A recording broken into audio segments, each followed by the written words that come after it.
Hello সবাইকে, welcome back to my mini blog. আজকে তিনজনই সকাল সকাল উঠে গেছি, কারণ আজকে যাব পুজো দিতে। আজকে হচ্ছে নীল পুজো।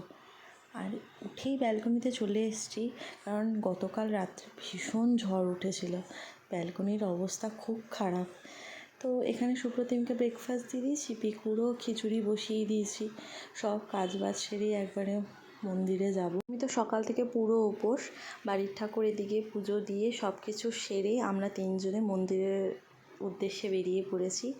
ছোট থেকে মাকে দেখে এসেছি আমার জন্য, বুবুর জন্য পুজো করে আসতে, নীলষষ্ঠী পালন করে আসতে। এখন নিজে মা হওয়ার পর নিজের মেয়ের মঙ্গলের জন্য আমিও করছি।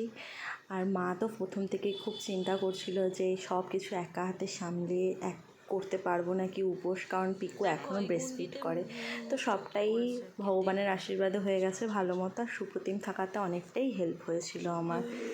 তারপর আর কি জানো তো, নিজের মেয়ের কথা ভাবলে তখন মনে হয় যে ওর ভালোর জন্য সবটাই করি, যেটাতে ওর ভালো হবে।